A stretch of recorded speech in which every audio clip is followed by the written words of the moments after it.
D'accord. Bonjour Catherine, bienvenue. Gaëtan, Merci d'être avec nous aujourd'hui pour ce témoignage. avec plaisir. Donc Catherine, on a fait un travail ensemble il y a plusieurs mois maintenant, il y a même un peu plus d'une année. Et parmi les différentes choses sur lesquelles nous avons travaillé, il y avait la douleur qui était un sujet important. Est-ce Oui. que vous pouvez succinctement nous raconter qu'est-ce qui s'est passé, quel type de douleur vous aviez? Bien sûr.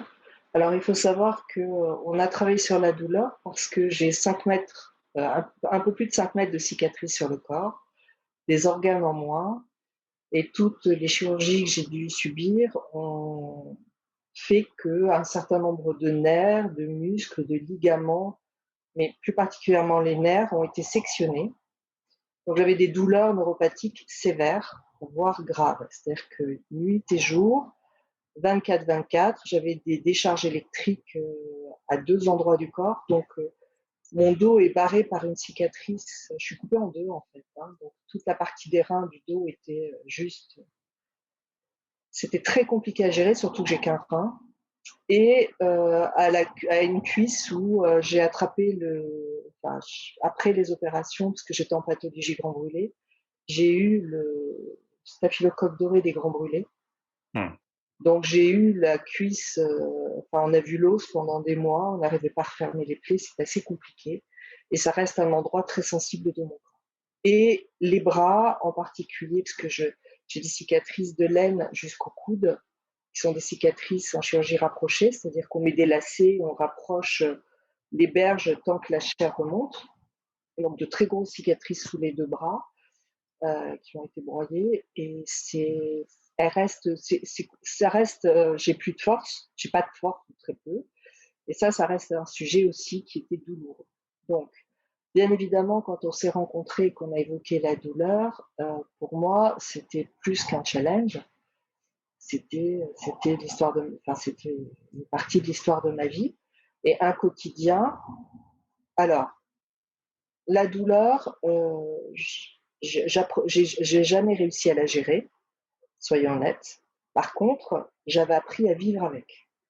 C'est-à-dire que je n'avais pas le choix. Donc, à force de volonté, je maltraitais aussi mon corps, hein, parce que jamais je l'écoutais. J'allais toujours de l'avant, parce que je travaillais beaucoup, parce que je travaille beaucoup et j'aime ça, pour plein de raisons.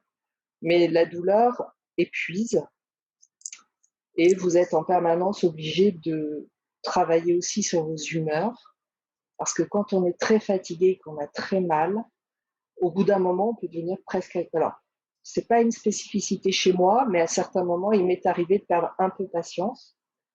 Euh, mais je peux aisément comprendre que les gens qui souffrent soient extrêmement agressifs et extrêmement colériques et voire méchants. Moi, ça pas été, j'ai la chance parce que j'ai une foi inébranlable et j'ai des choses à côté qui font que j'ai eu la chance de pouvoir moduler ça, mais je comprends parfaitement. Pour avoir pris vraiment sur moi à certains moments, vous avez envie d'attraper votre classeur et de le flanquer à la tête de la personne qui est devant vous, quoi. Je schématise pas beaucoup. Donc, on se rencontre et on commence à travailler sur certains sujets. Et pour moi, ce qui a été intéressant, et ça c'est important pour moi de le dire, on n'a pas travaillé sur la douleur en premier, on a travaillé sur les bruits de l'esprit, Mhm.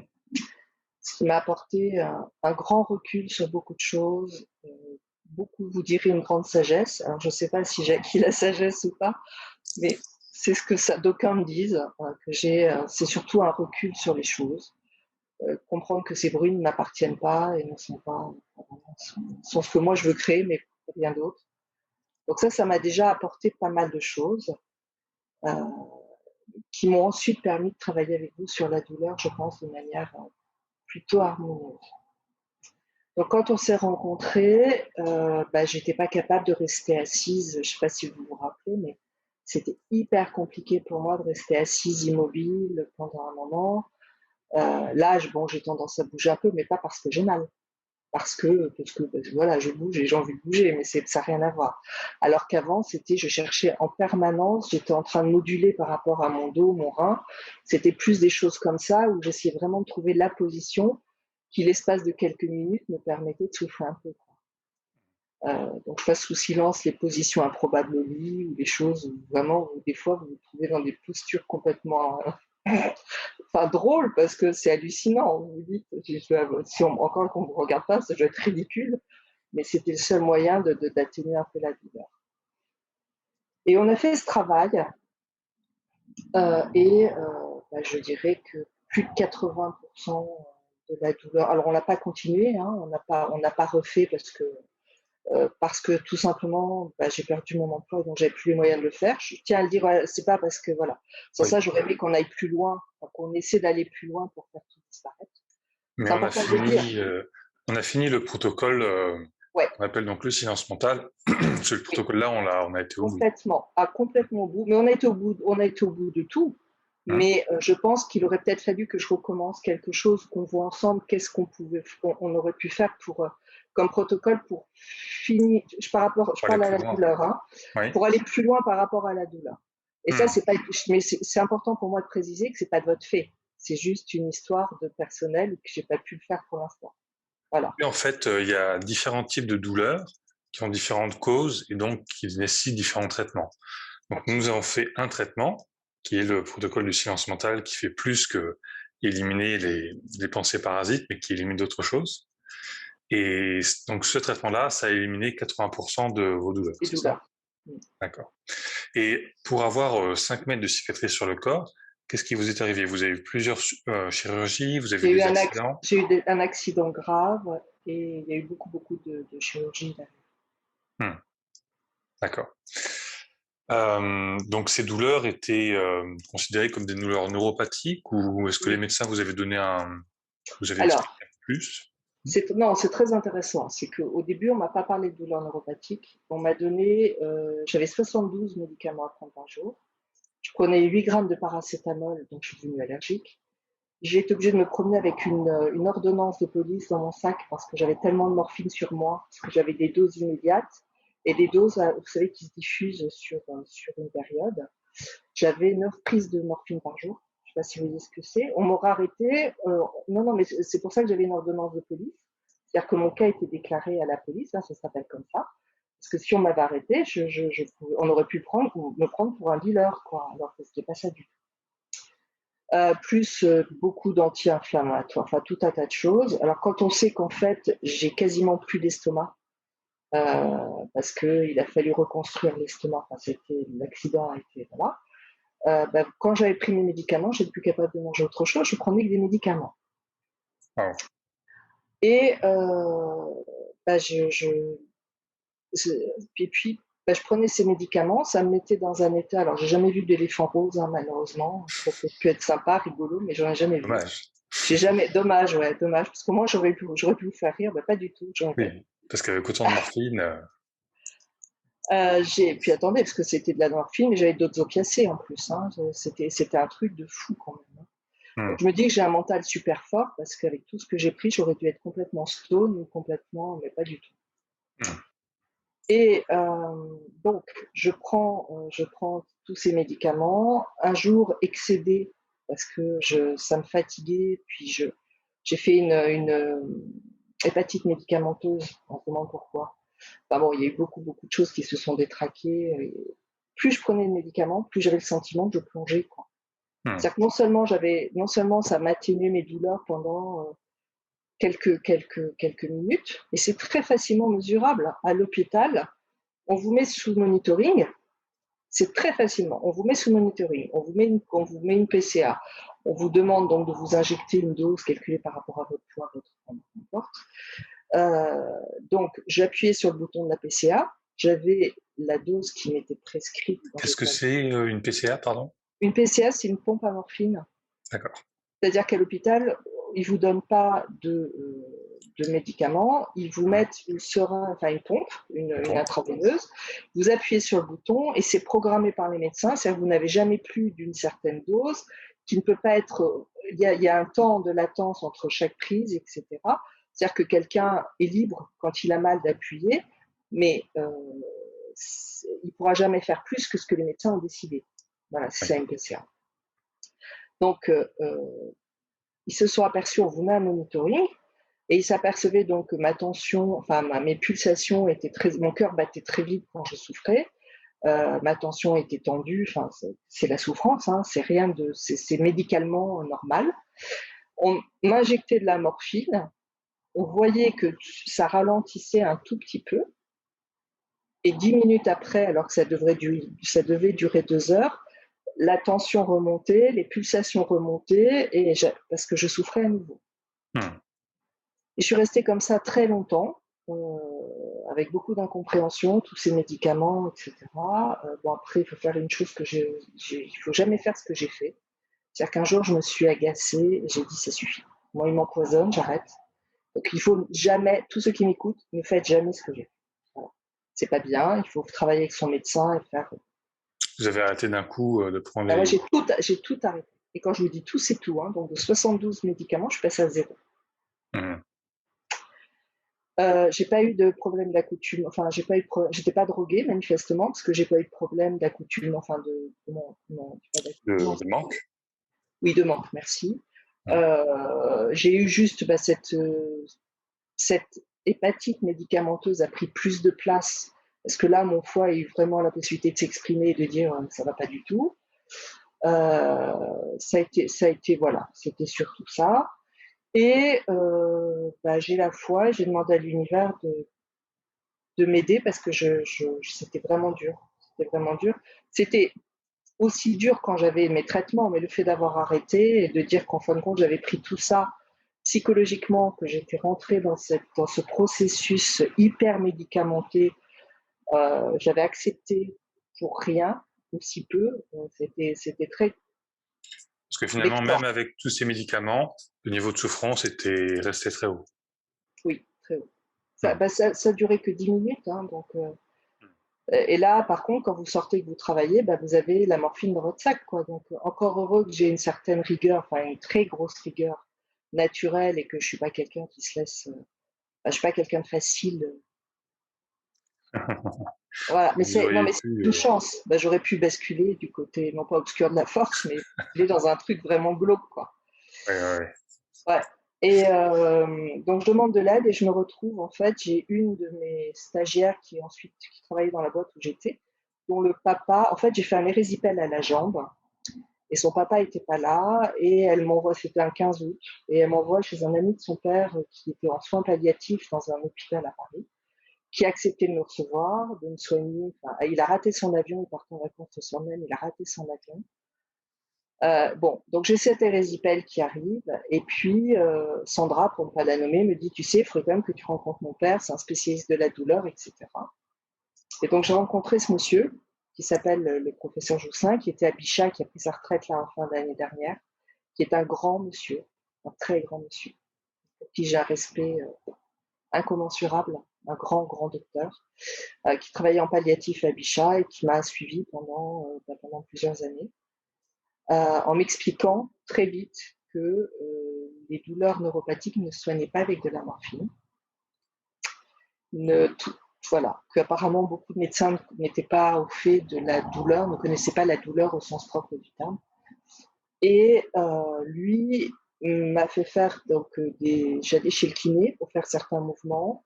On mettait de l'électricité pour essayer de restimuler les nerfs qui avaient été sectionnés. Et puis, il me donnait juste du Versatis, qui sont des patchs en fait. Et ces patchs, je ne sais pas si vous connaissez, mais les gens qui ont des enfants connaissent certainement, parce qu'aujourd'hui, les petits bébés ou les petits enfants, quand ils ont des vaccins ou des piqûres, on leur met souvent un petit morceau de Versatis pour que quand on les pique, ça ne fasse pas mal. Donc, ils ne sont pas traumatisés, si vous voulez, ils n'ont pas cette blessure que ma génération peut avoir à la peur des Oui, piqûres et des aiguilles. Parce qu'en fait, ils ne sentent pas.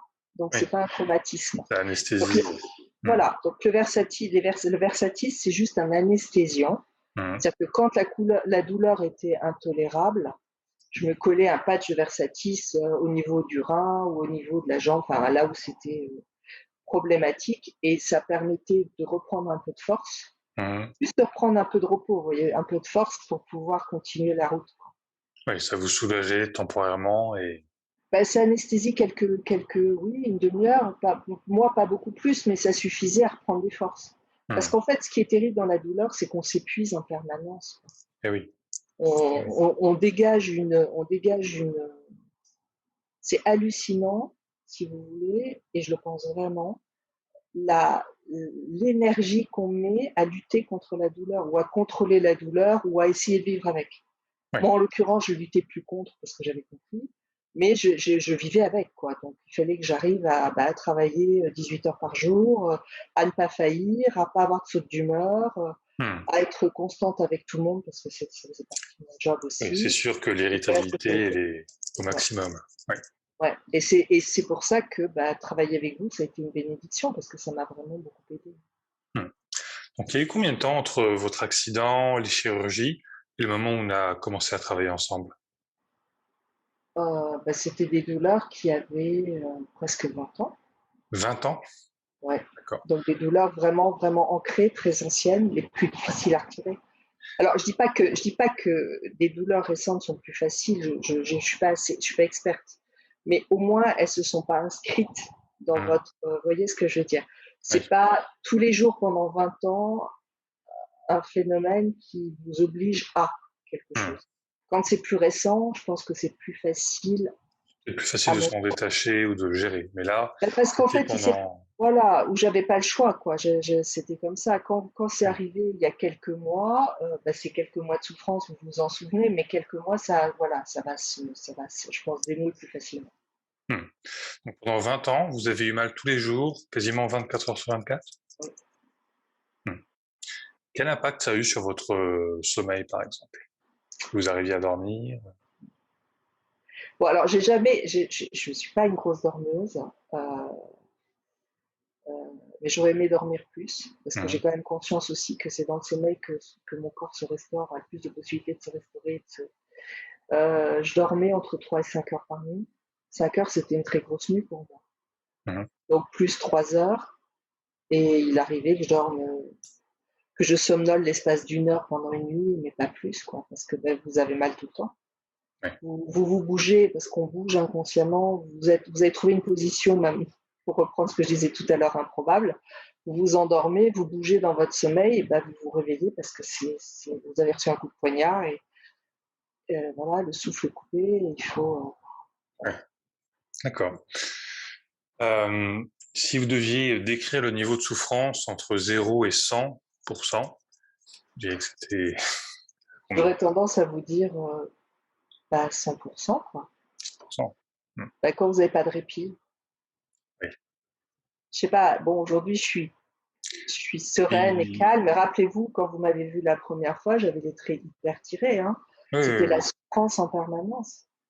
Mmh, mmh. Donc ces douleurs neuropathiques, il semblait qu'elles étaient liées aux cicatrices et aux chirurgies que vous aviez eues. Mhm. Néanmoins, après qu'on ait fait le traitement, ces douleurs sont parties. En tout cas, 80% de votre souffrance est partie. Oui. Ouais. Est-ce que vous pouvez nous décrire comment vous ressentiez, quel type de douleur c'était? Est-ce que c'était douleur, par exemple, de compression ou de torsion ou de pic ou de brûlure ou Alors, comment vous décririez la sensation que vous c'est aviez? facile. Des décharges électriques. Je ne sais pas si vous êtes pris déjà un jour une décharge électrique. Oui. Voilà. C'est vraiment un coup, hein. Ça fait vraiment mal. Mmh. Des brûlures.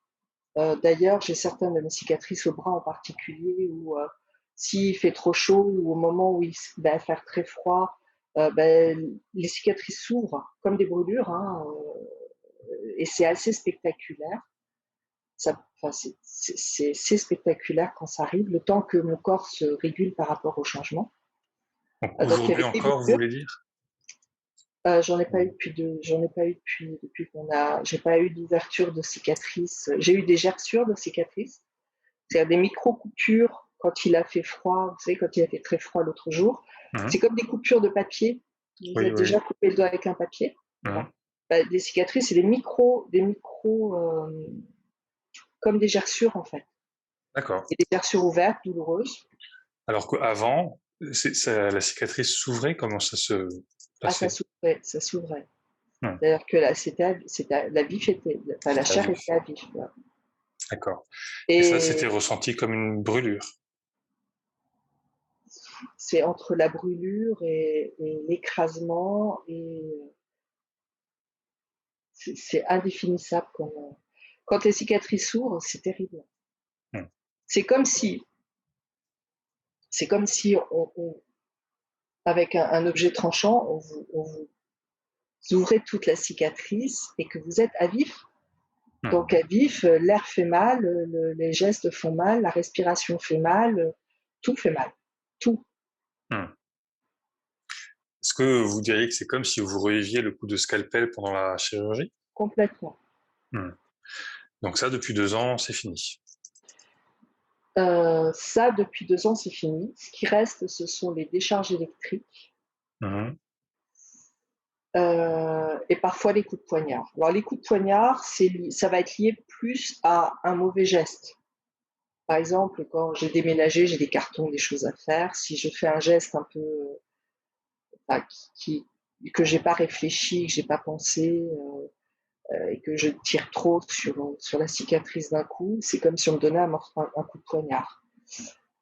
Vraiment, hein, c'est comme si on vous poignardait. Puis quand vous êtes quelqu'un comme moi qui n'est pas sensible à tout ce qui peut calmer, euh, à l'hôpital Percy à l'époque, il disait bien que j'avais vécu, je vivais ce que les gens torturés vivaient, quoi. Et c'était compliqué pour eux. C'était très compliqué, surtout en chirurgie rapprochée, parce que tous les jours, donc, ils serraient les lacets pour que le temps que les chairs remontent. Et ils étaient incapables, comme j'étais impassible, c'est-à-dire comme je ne laissais pas, j'exprimais pas ma douleur et que j'avais appris à vivre avec, en fait. Ils n'avaient aucun repère. Donc ils n'étaient pas capables. Quelqu'un qui hurle, alors il y en a qui hurlent avant qu'on les touche, ok, d'accord, mais ils savent où s'arrêter ou comment gérer les choses, mais quelqu'un qui dit rien, qui a juste au bout d'un moment les lèvres qui deviennent blanches, alors je dis ça parce que c'était le signal chez moi, je tombais dans les pommes de douleur, hein. Mmh. Chaque fois encore aujourd'hui, il m'arrive de m'évanouir de douleur. On le voit très vite, j'ai les lèvres qui deviennent blanches. Mmh. Oui, c'est un signe. Chez moi. Après, je ne sais pas si c'est commun, mais chez moi. Mmh. Euh, et ils n'avaient aucun repère. Mmh. Donc, Vous aviez des plaies très larges qui devaient, voilà. j'ai eu des plaies très larges, j'ai eu des plaies qui l'étaient moins, mais qui sont devenues à cause du staphylocoque des grands brûlés, parce que j'étais en grand brûlé. Mmh. C'est une pathologie grand brûlé. Ouais, j'avais des plaies de toutes les tailles, mais surtout très importantes point de vue longueur, Mmh. très très longue. Et parce que vous en avez sur tout le corps des cicatrices. J'en ai sur tout le corps. J'en ai pas sur le torse. Je suis ouverte j'ai été ouverte 7 fois d'entre les seins jusqu'en bas. J'ai des genoux, des genoux extérieurs. Pour schématiser un peu, vous avez un être humain de jambes. Les Mmh. genoux extérieurs, c'est comme si ça faisait une première cicatrice comme ça, à l'autre genou extérieur, donc tout le dos coupé en deux. À l'intérieur des jambes, donc toute l'aine comme ça et jusqu'au mollet, jusqu'en bas, les bras, puis une autre dans le dos et puis l'abdomen. Mmh. D'accord. Donc avec toute la douleur que vous vivez encore en ce moment, c'est que 20% par rapport à ce qu'il y avait avant. C'est le jour et la nuit. Mmh. Je me souviens que quand on avait commencé à travailler ensemble, on avait commencé un peu à identifier ces différentes douleurs. Et vous m'avez décrit que c'est comme si vous aviez 50 poignards plantés dans le dos. Vous vous Ah, souvenez? ah oui, oui, oui, oui. C'était. Mmh. Et ça, c'est parti. Oui, ben c'est l'intérêt de la mémoire. C'est très intéressant ce que vous dites parce que et c'est la particularité de la douleur, je pense. Mmh. C'est-à-dire qu'elle soit physique ou morale, hein, comme quand on perd un être cher. C'est-à-dire qu'au début, c'est physique, la douleur est vraiment physique et vraiment extrêmement intense et terrible, quoi. Elle vous prend toute votre énergie. Et puis le temps passe et le temps agit d'une manière très particulière. C'est-à-dire que vous vous souvenez que vous souffriez, vous vous souvenez ce qu'étaient ces douleurs ou ce qu'elles représentaient. Enfin, vous pouvez en parler parce que vous les avez tellement vécues que voilà. Mais ça vous semble un peu comme l'histoire de quelqu'un, quoi. Ouais, et vous comprenez. Je sais pas Donc si je suis c'est tellement claire. lointain que ça ne vous concerne plus aujourd'hui. Bah, ça a fait partie de moi et de qui je suis aujourd'hui, certes, mais c'est plus mon histoire. Enfin, c'est plus ce que je vis, c'est plus mon ici et maintenant. Vous n'avez plus ces douleurs. Non. D'accord. Aujourd'hui, j'ai plus 50 coups de poignard dans le dos. Aujourd'hui, je vais avoir 1 ou 2 coups de poignard parce que, une fois encore, c'est moi qui suis responsable. Parce que j'ai pas fait attention. Les décharges électriques, c'est autre chose. Ça, j'ai toujours pas réussi à. D'accord. C'est probablement une cause complètement différente de ce qu'on a travaillé. Mais est-ce que ça avait diminué avec le traitement? Les décharges électriques, oui, je pense que oui, mais je serais pas capable. C'est pas aussi spectaculaire que le reste. D'accord. Donc, je suis sûre que oui, mais pour être parfaitement honnête, je suis incapable de vous donner un pourcentage. Cette douleur-là bien particulière, je sais pas. D'accord. Oui, elle a diminué, mais je suis plus capable. Donc vous avez l'impression que ça a diminué, mais c'est pas vraiment mesuré. Non, c'est pas une impression. Non, c'est pas une impression. Mais je serais pas capable de vous dire 80-20, quoi. Parce qu'elles restent quand même très nombreuses, ces décharges électriques. Donc je ne sais pas, je ne sais plus. C'est probablement quelque chose de différent qui nécessiterait un processus différent. Peut-être, sans doute. Bon, quand on a travaillé, on a fait différentes choses, mais notamment on a fait ce processus du silence mental. Je ne sais pas si vous vous souvenez combien de temps ça a pris. Il me semble que ça a duré entre 6 et 8 heures. Bah, on a été assez vite, vous étiez surpris, moi aussi. Oui. On avait été assez vite par rapport à. Enfin, ça a pris le temps que ça devait prendre, je pense, hein, tout simplement. Je suis incapable de vous dire combien de temps. Je me rappelle que vous, comment on était surpris par ce qui se passait, la vitesse à laquelle ça se révélait. Oui, je veux bien croire que c'est 6 ou 8 heures, parce qu'il y a eu plusieurs séances, donc sans nul doute. Du temps de faire le processus complet, à chaque fois correctement, ça prend quand même du temps. Oui, mais pas beaucoup plus, oui, c'est sûr. Ouais. Pour 80% de douleur, c'est pas 6 heures pour. Oui, des douleurs qui étaient là depuis 20 ans. Ouais. Pas mal. Ouais, c'est même super. Ouais. Bon, super, bravo. Merci pour ce témoignage. Avec plaisir, j'espère que ça aidera plein de gens. Oui. Il y a beaucoup de gens qui se disent certainement des douleurs neuropathiques, c'est des douleurs, elles sont là, elles resteront là, c'est comme ça. En fait, alors, je comprends qu'ils le disent puisque c'est ce que la médecine nous dit. Moi, c'est ce que les médecins m'ont dit. C'est que c'était à vie, qu'il fallait que je me fasse à l'idée, voilà, et non. Non, c'est pas vrai. Oui, il peut y avoir quelques petits séquelles, il faut peut-être revenir 2-3 fois sur le métier pour on remet l'ouvrage pour être sûr d'aller au bout. Mais non, c'est une histoire de. On est responsable de notre vie, on est responsable de nos choix, on est responsable de nos intentions. Alors de 2 choses l'une, soit la douleur est une excuse ou une arme, il n'y a pas de jugement là-dedans, hein, parce que ça rend service à certaines personnes et que c'est probablement important pour elles, et jamais je me permettrai d'émettre un jugement de quel ordre que ce soit. Donc effectivement, ces gens-là, il faut qu'ils restent comme ça si ça leur rend service. Enfin, c'est terrible comme choix, mais c'est leur choix, il n'y a pas de problème. Soit on a un foutu caractère, on refuse la fatalité et qu'on refuse, qu'on est maître de son destin, qu'on est maître de ses choix, qu'on est maître de sa vie, qu'on a conscience que on a créé, comme je vous disais il n'y a pas longtemps, on était un con, hein. Donc j'ai créé tout ça à travers les expériences que j'ai vécues, que j'ai choisies, que j'ai alimentées, consciemment ou inconsciemment. Mais c'est ma responsabilité, c'est mon choix, et c'est aussi mon choix de défaire tout ça. Et c'est aussi mon choix de dire non, c'est pas, même si c'est compliqué, même si ça prendra du temps ou pas, je ne sais pas, j'ai pas la réponse, mais je veux me donner à moi les chances de reconstruire quelque chose et d'éliminer ça parce que je veux plus vivre avec ça.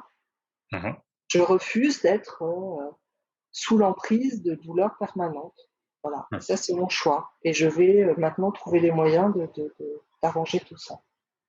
Bon, superbe. Merci pour ce partage et bravo pour ce cheminement qui. C'est aussi grâce à l'Institut, hein, c'est grâce à vous. Hein. Ouais, c'est pas que moi, c'est ce que je vous ai dit. Hein. C'est un travail commun. Oui, le but, c'est qu'on découvre de nouvelles manières d'aider les gens et Ouais. que des choses qui n'étaient pas disponibles il y a 20 ans le soient de plus en plus parce que le progrès nous a amené à découvrir de nouveaux moyens d'éliminer la douleur. Donc, De nouveaux moyens d'éliminer la douleur, de nouvelles prises de conscience aussi. mhm. Mais je pense que toute personne qui se sent euh, vraiment prête au fond d'elle, hein, que ça vibre quand elle le dit, parce qu'il peut y avoir aussi une part d'inconscient, on n'est pas, c'est compliqué. Hein. Mm. Jung l'expliquait bien, hein, l'inconscient, voilà, il faut aller le chercher. Ouais. Et puis il remonte pas toujours comme on voudrait qu'il remonte. Puis il peut nous remonter en fait des choses qui sont du mental et pas de l'inconscient. Mhm. Donc bon, il faut quand même beaucoup de recul sur tout ça. Mais pour moi, toute personne qui, quand elle prend cette décision, vibre à l'intérieur et ressent surtout une grande joie. Enfin, moi, c'est comme ça que ça se. Quand je sais que c'est juste, mon cœur s'ouvre et je suis vraiment en joie. Quoi. Je sens à l'intérieur de moi que je suis en joie. Bah, il n'y a aucune raison que ça s'améliore pas, voire que ça ne disparaisse pas. Je ne vois pas ce qui peut l'empêcher. Mm. Peut-être une fois encore, c'est juste un petit problème de temps parce que il faut peut-être voilà, recommencer un petit quelque chose ou Oui, peaufiner quelque ou chose. avoir les bons outils ou. Voilà, ou peaufiner quelque chose, mais c'est tout, quoi. C'est rien. Mm. Et je pense que tout le monde peut se sortir de choses. Enfin, moi, on m'a dit, je ne veux pas mentir, mais j'ai fait 3 NDE, on m'a dit plus de 10 fois que c'était la fin, quoi. Bah, j'ai pas l'air d'être près de la fin, je crois. Non, vous avez l'air bien. Vous avez l'air en forme pour quelqu'un qui est Ouais. près de la fin. Ah, on est d'accord. Bon, Non, mais voilà. d'accord. Du coup, est-ce que si quelqu'un est intéressé par ce silence mental, ce processus, vous recommanderiez aux gens de le faire? Bah, moi, je crois que ça devrait être à l'école. Non, non, non, non, je suis très sérieuse. Là. Ça a l'air un peu Oui, bizarre ça ce que je dis. serait, Mais pour moi, ça devrait être dans le système scolaire où on apprend ça à juste tout le monde. mhm, ça Parce que serait moi, ça merveilleux. fait partie, ouais, parce que pour moi, ça fait partie, c'est, enfin, c'est un tel cadeau, c'est un tel présent, c'est quelque chose de tellement puissant par rapport à soi que bah, on ne peut qu'une chose, c'est le souhaiter à tout le monde, quoi, que tout le monde arrive à être dans cet état de quiétude, de recul qui n'a rien de hautain ni de. Mhm, Moi, je sais que parfois les gens, enfin, au début, parce que je pense que c'était tellement étrange pour moi que je ne sais pas toujours comment me positionner. Et le fait que je ne sache pas comment me positionner par rapport à ça, c'est-à-dire que je ne l'acceptais pas naturellement, c'était pas quelque chose.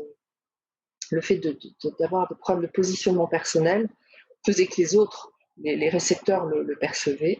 mhm. Et beaucoup pensaient que j'étais hautaine et que j'étais non intéressée Mhm. ou m'en foutiste, enfin, peu importe. Et Et ça a puis, changé aussi depuis? ah oui, oui, ça a changé très vite. C'est juste, c'était tellement nouveau au départ, et tellement surprenant, et tellement que quand quelque chose, il y a une telle modification, vous êtes en quête, vous essayez de comprendre pourquoi ça a changé comme ça, qu'est-ce qui a changé. Donc vous laissez pas les choses aller. Vous êtes, vous voyez ce que je veux dire? Il y a pas de naturel. Et Mhm. donc les gens le percevaient. Ils voyaient bien ce détachement qui était réel, ils voyaient bien toutes ces choses-là, mais eux le percevaient comme ben, j'étais hautaine ou m'en foutiste. Ouais, quelque chose de négatif. Alors que maintenant, c'est serein et paisible Ouais. vos relations. Et, et, et à partir du moment où j'ai lâché là aussi, où j'ai arrêté de me poser la question de pourquoi est-ce que ça a tellement changé, etc. Et j'ai juste, ben, j'ai le recul que j'ai la vision que j'ai l'appréhension des choses que j'ai Mhm. cette faculté de voir un problème dans son ensemble, du début à la fin, justement nos problèmes n'existent pas, il n'y a que des solutions à trouver, c'est tout. Et on les trouve hein, quand on est détaché. Plus on est détaché, plus on les trouve, en fait, plus on a les réponses. Et un panel de réponses large en général, il n'y en a pas qu'une. Bah, du jour où j'ai plus cherché à contrôler ou à comprendre, à mentaliser, j'ai juste accepté, bah ouais, j'avais changé, et oui, c'était comme ça, et que c'était bien. Et que Bah, on aime, c'est bien, on n'aime pas, c'est bien. Je veux dire, c'est comme ça. Moi, je suis comme ça, c'est tout. Ouais, vous vous sentez Euh, neutre et bah, paisible. ouais. Bah, du coup, effectivement, les gens n'ont plus parlé. Mhm. Enfin, c'était plus, mais pour qui tu te prends, etc. D'accord. Donc ça, Bon. c'est important de savoir, parce que on reste des humains et je trouve qu'on mentalise très vite. Enfin, on Mhm. cherche à trouver des explications, on cherche à mentaliser, à C'est-à-dire que expliquer. les gens sentaient quelque chose de négatif entre vous, et maintenant, ils ne le Non, je sentent dirais plus. Ils ne font plus la non, remarque. non, c'est pas ça. Je n'ai pas été claire. En fait, quand j'avais du recul par rapport à un événement, pardon, hein, c'est moi qui n'ai pas été claire. Pas de souci. Quand j'avais un recul par rapport à un événement, parce que c'est tout simplement un événement, et que c'était pas mon histoire, et que voilà, j'avais rien, tout était juste et bien. Ce silence mental fait on voit les choses, on les voit lucidement, mais c'est comme ça, c'est tout. Il y a pas de plus, il n'y a pas de moins, il y a juste quelque chose de neutre. Mhm. On n'est plus dans une polarité, quoi. On est juste dans quelque chose de, il y a ce qu'il y a et c'est tout. Mhm. Donc quand les gens voyaient ça, comme je cherchais moi-même à essayer de comprendre comment j'arrivais à être comme ça, les gens percevaient que c'était pas fluide complètement chez moi au tout début, parce que je cherchais à mentaliser. Alors, le phénomène était fluide, mais c'est moi qui faisais remonter ça au cerveau et qui créait un espèce de truc où je me disais, mais pourquoi je réagis comme ça? Est-ce que j'ai bien fait? Enfin, tout un tas Mhm. de trucs inutiles, en fait. Et donc, eux pensaient que j'étais m'en foutiste ou que j'étais Mhm. hautaine ou snob. Ce que vous Oui. voulez. Et à partir du moment où ça s'est fait assez vite, hein, mais c'était important de voir la différence pour moi. Mhm. Mhm. À partir du moment où, bah, ouais, je suis comme ça, oui, c'est comme ça, et oui, je suis comme ça. Il n'y avait pas, il n'y a pas eu j'ai pas cherché à intellectualiser, j'ai pas cherché à comprendre, j'ai pas cherché à, c'était juste, voilà. Euh, Bah, j'ai plus du tout provoqué chez l'autre ce sentiment euh, d'être hautaine ou d'être non foutiste. C'est plus, souvent on m'a dit, mais qu'est-ce que t'es sage? Alors j'ai pas le sentiment d'être très sage, ça me fait rire toujours. Vous vous Mais sentez sereine, détachée. complètement, Mhm. complètement, D'accord. Très bien. Bah, écoutez, on va arrêter là pour ce témoignage. Merci beaucoup avec plaisir. et très bonne continuation avec tout ça. Merci, Merci Catherine. Au revoir. avec plaisir, Gaëtan.